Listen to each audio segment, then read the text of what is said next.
Yeah, it's back on. All right. So, where was I? Oh yes, you're always learning, always learn, always try to learn, but you're not always trying to learn this specific thing. So, like I was saying, I've done business, I've done almost all the sciences, biology, chemistry, physics. I've done statistics, also done mathematics. I've done logic.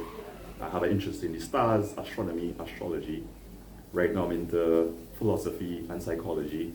So all those things help your art, because the more input you put means that when you develop your art and you create your image, when it's time to talk to somebody about it, whatever you have inside, whatever you have in here, and you have a great idea, have a great feeling, you put it out, you can be able to tell somebody all the influences that make up your art, and they will get it, no matter who they are, where they're from.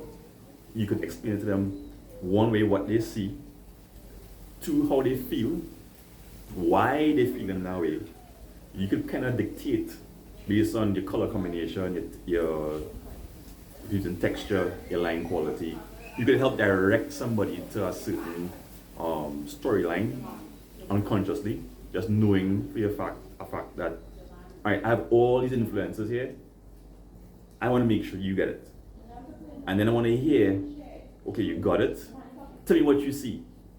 And if you tell me exactly what I feel I want you to experience, then I win. I feel like, oh yes, great.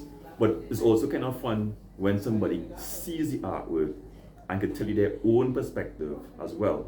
You know? So I can't remember what the question was. It was about improving. Yes. Always try to improve your art, always try to improve yourself. Improving yourself is perhaps the most important aspect of it all. If you're curious, make sure your curiosity reigns supreme. If you've been on jump off the cliff, know why you're jumping off the cliff, and how that you might not know how it's going to influence you with now, but later on, like Steve Jobs says, you can't connect the dots going forward, so you connect the dots backwards. So the experiences, you're studying, different things you're studying, you're always observing what's happening and recording it, and therefore that's a bit of learning as well. So always learn, always keep learning to try to improve and practice. Always try to get your hand dirty, some way, somehow, get your hand dirty in it, and that way, not only your brain working, your hand working, your body working, so heart, mind, soul, it all comes together now. Okay, so this is the last question. How would you define art in your own words?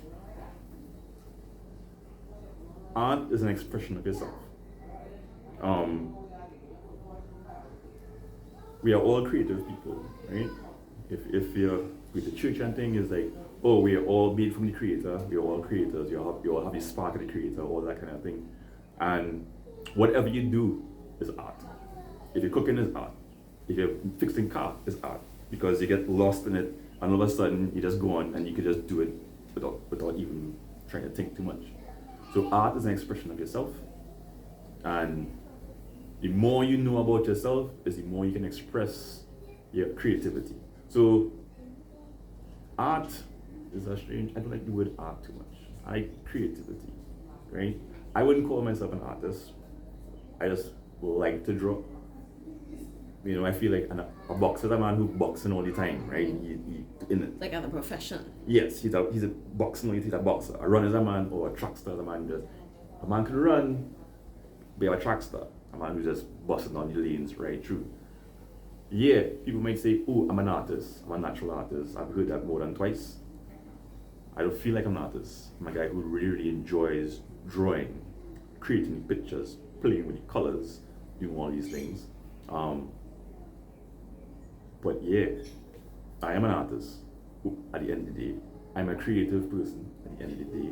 And I really, really strive to make sure that I do these things as much as I can in some way, somehow.